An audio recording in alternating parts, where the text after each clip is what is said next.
Yeah, my name is Matt Foley. I'm the Director of Content Studio, and I'm presenting the Ned Kelly Discovery Harbour project we completed for the Rural City of Wangaratta. This type of project is very much a collaborative project. I like to acknowledge convergence design, interpretive designers, we consult structural engineers, in from Sinatra Murphy, the landscapers, and Pigeon Ward, the exhibition graphic designers. Also my co-pilots from Content Studio, Alan, Ben and Matt, with us on this project. So, two main aims of the project. The first was to provide a gateway and focus for visitors to the site of the siege and the broader Kelly story, a significant part of Australian colonial history. The second one, and probably the reason for the funding, was to create a reason for travellers on the Hume Highway to pull off and visit Glenrowan. Like many regional towns, once the Hume had bypassed it, visitation numbers had dropped, which had impacted on businesses. Glenrowan's 2.5 hours from Melbourne. It's on the Melbourne to Sydney train line. The train line runs through our site. It's 10 minutes off the Hume. The siege site is now surrounded by residential development. Although the town, Glenrowan, is linked with the notorious siege of June 1880, the artefacts associated with the events have long gone. The original railway station, the inn where the bushrangers held out, the tavern where Kelly sympathisers gathered, have all gone. The train no longer stops at Glenrowan. What remains is some reconstructions from the 1980s. This is a train station and a police station, and some fairly dated interps. The image on the right is where Ned was captured. The main street has a series of Ned-focused commercial offerings, Big Ned, Ned's Burgers, and a crazy animatronics museum. There was no cultural focus for visitors. So we sited the building with the idea of drawing visitors from either Melbourne or Sydney into the building through an interpretation centre and then to a panoramic window which looked out over the seaside. A first floor viewing platform connects you to the greater Kelly gang story. So the brief was to design a circular viewing platform, which obviously led to a cylindrical form, a roof over the viewing platform, started creating the hard-to-avoid visual references to Ned Kelly's iconic helmet. A curved stair leads up to the viewing platform, creating a helix. We twisted the form to create a series of helices, the different radii adding to the visual dynamism of the structure. We used steel to create the structure, strengthened a small section, built a frame for the facade, which was both in weight, but also visually. Its ability to be easily fabricated provided the flexibility needed to construct the series of helices that are the feature of the design. Steel was also an important expressive part of our design as a reference to the armour book by the Kelly gang. So it led to thousands of small pieces of fabricated steel welded into 18 wall panels. These were trucked to site and bolted together in what was a week without too many hiccups. So it was a real credit to the structural steel shop drawers for the precision of their work. The ground floor houses an interpretive centre, which introduces visitors to the context and the events of the siege.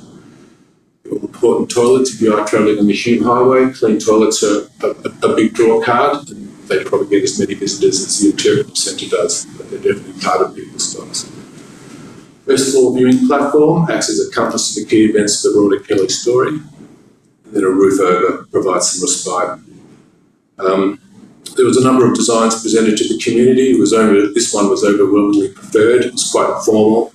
With a series of sessions held at the Glenrowan Hotel on Tuesday nights, and basically members, including members from the families of the Kellys, and also some of the policemen came in and had their piece. And this one was a little bit to our surprise, a clear favourite. The charred timber cladding acknowledges the role fire plays in the Australian bush and in the events of the siege. The charring also preserves the timber, reducing the need for applied finishes in what is a much harsher climate than Melbourne. As the building can be approached in many different directions, from road, train or bike, it's important for the facade to present to all approaches, which is one of the main reasons for this twisted helices, just so we could basically create some dynamism within the facades, and when you approach it from a different direction, you've got a different building to look at. Stainless steel web mesh encloses the lookout. This transparency allows uninterrupted sight lines of culturally significant sites. Modern batten cladding references the bush construction typology of the time. The entry features a welcome to Kelly country panel. Visitors then circle around to panels introducing you to the people of the siege. A central projection will outline the contest of land between Indigenous landowners, squatters, selectors, settlers, and also the policies that created the environments which produced the bushrangers. We then move through a timeline of the siege events and arrive at a projection screen, which brings to life the events of the siege. Completion, the projection screen goes blank or goes transparent, switch to glass, and the black outlines draw back to reveal a view of the siege site through the window. Outside, the curving staircase takes visitors up to a viewing platform. The platform features a rondel with a cast bronze map of the surrounding area. A seat inspired by Ned's green sash provides visitors with a place to rest. Cast stainless steel rails within the rondel and in the concrete slab lead you to perimeter didactic panels, and each one of these relate to another town, whether it's Yorta Yorta, and part of the wider Ned Kelly story. Once established, the landscape designed by Sinatra Murphy will conceptually recreate the original scenic woodland of the railway paddocks. We use local grassy woodland species propagated in a local nursery, project to create a garden bed space within a grassland, so utilising the existing trees. So most visitors to Glenrowan go on by 4 or 5 p.m. So we were aware that the project, particularly the viewing platform, had the opportunity to be an asset for the local community beyond the commercial one. We call it after hours. We referenced the Victorian rotundas and the parks surrounding Melbourne. To facilitate this, we paid attention to the lighting with the intention of creating a high presence, not only to the rotunda, but to the viewing platform, but also to the surrounds.